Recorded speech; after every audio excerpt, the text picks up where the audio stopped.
In this lecture, we'll learn about and talk about building your brand. So, like I said, the first step is learning the very basics of it, that you can start basic statistics, basic analysis, and a little bit of programming can be done.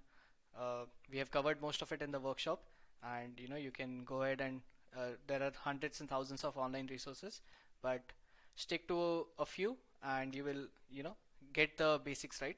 Now the next step is, how do you do analyze, how do you start with building your brand, right?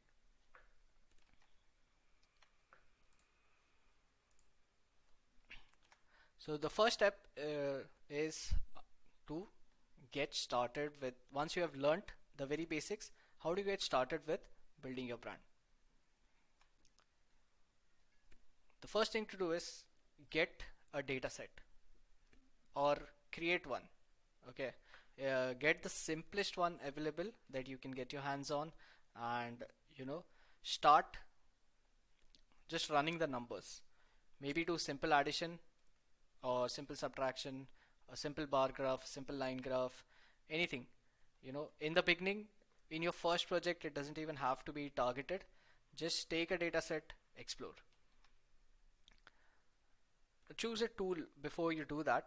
Uh, it's not that you should, once you choose, you cannot choose again. It's not that type of situation, but it depends on, uh, first of all, what you're familiar with. If you are comfortable with Excel, you already have done it, but you don't know about programming, maybe start with Excel.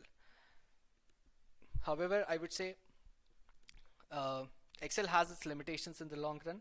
You can do very, very basic amount of analysis, but once you move towards automation, or you don't even need to go to prediction or machine learning or anything, but even simple things like you know automation and everything, it can be done using macros, but again, it's a little bit difficult, and there are much simpler tools in R and Python both, for especially for the data science community and the data analytics community, to implement things much faster and much easier.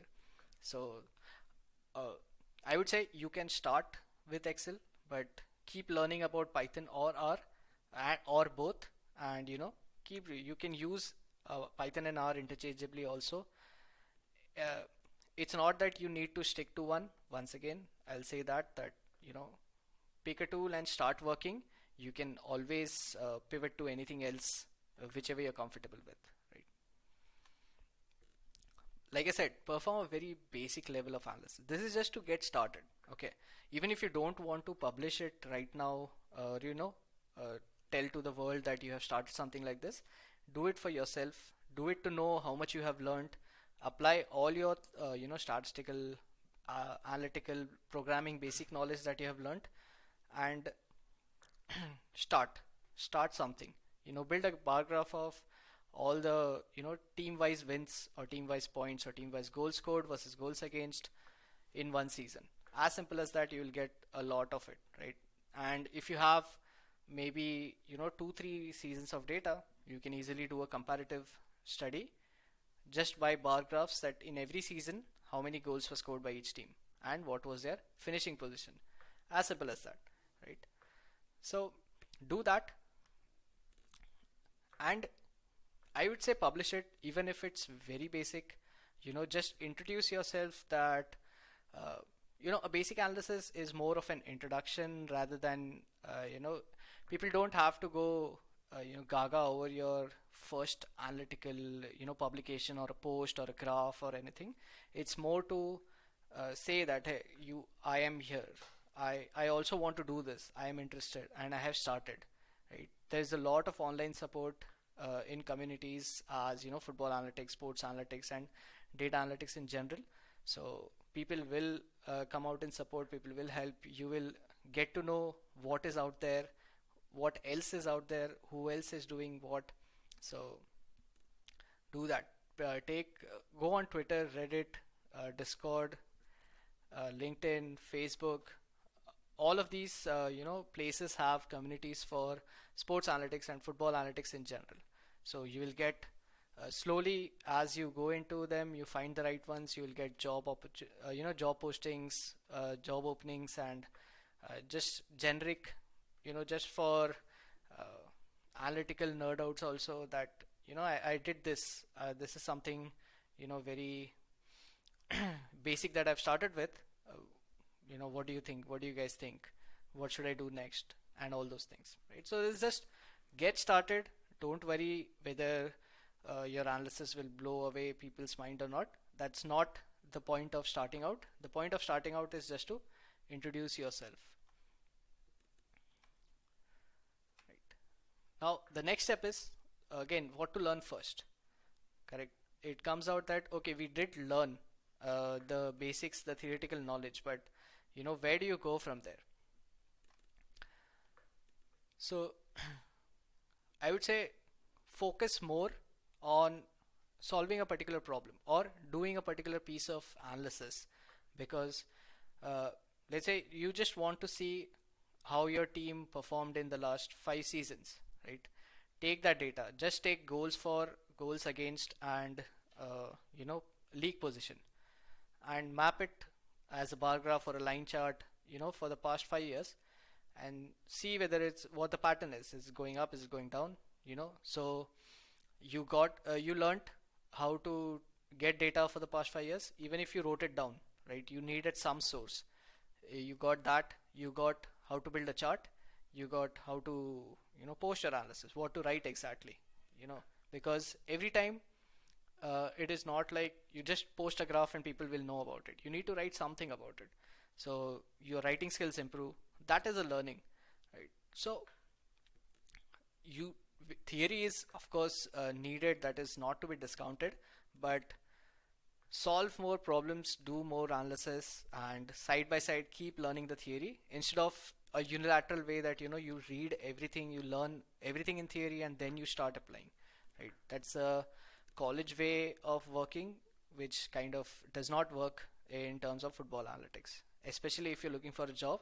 It'll take you a lot of time to do it that way. And also, it's okay if you don't know fancy charts or advanced techniques. Find the very basic, right? Plot a line chart, plot a bar chart. It doesn't have to be grouped. If you say goals for and goals against, you are unable to create a grouped bar chart or a stacked bar chart. Create two bar charts separate and start comparing.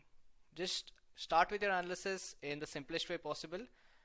Then once you have done that, you see that okay, maybe here there is a need for a grouped bar chart. Then you go back, you learn what is a grouped bar chart, and so on and so forth. That way you kind of build up to learning. Always learn visualization techniques. This will help you throughout, in any interview, whenever you're presenting your work, or you're emailing someone about to check out your work, that hey, I've done this, what is the review, can you review this, can you make some observations, comments, criticism, etc. Visualization techniques will help. The more visualization you put into your work, the better it is for the other person to understand. This I personally recommend, because I do read a lot of analysis, by people. I have done a lot of analysis. So learn adjectives. Most of the time, what people do is once they have the data or the visualization or some pattern, they say this was good or this was bad. This player did good, this player did bad, and those are the only two words floating around 60-70% of the time, which is counterintuitive to the purpose of analysis. Purpose of analysis is to observe, establish a pattern, and but when you say good or bad, it's like you are concluding, you're judging, right? Not in a moral sense, but you're passing out a judgment that this has to be good, right? This is bad. Passing from the back is good, but if it doesn't lead to a goal, maybe it's not, or maybe at that in that season the tactics were different. In that match, the player's role was different, right? So if somewhere there is a dip in the number of tackles or number of passes, maybe that player was not meant to pass the ball. He was meant to either clear it or keep track of another player, and so on and so forth. There can be so many things. So you can say it was bold, it was tactical, uh, all those adjectives. Just apart from good or bad, learn a lot more. Now, what to analyze? Right? Again, I I keep this as a bottom line for whichever stage you are at. Start simple. Whatever you want to do, think simple first and then move on to improving. Right? Like I said, take points table of one season and analyze it. Use visualization techniques for presenting. I say that a prediction model can wait, especially when you at least have to do some work to get you started to apply to interviews and sorry, apply for jobs and go to interviews. Prediction model or prediction technique is not a necessity, right? If you can find just take four graphs and find something meaningful in it which will change the perspective, or will shed some light on what you're trying to say, that will go a longer way than just saying that I built a prediction model, right? So to analyze and a prediction model is not a necessity that you need to have some experience with developing prediction models, but unless it's a job specifically requiring that you need to build prediction models, just if you say that okay, the application or the job description is just football analyst, then it's not necessary. Maybe it's either analyzing for to put some numbers on social media, some patterns, or creating some reports based on what has happened. All those things do not require a prediction model knowledge as such, right? Or a prediction analysis knowledge. So it can wait. Don't be in a rush to do everything together. Slowly build on it. If you are comfortable with pattern analysis and descriptive analysis, report generation and all, you can go on to prediction analysis as such, right? So that's it for this lecture, guys. I'll see you in the next one.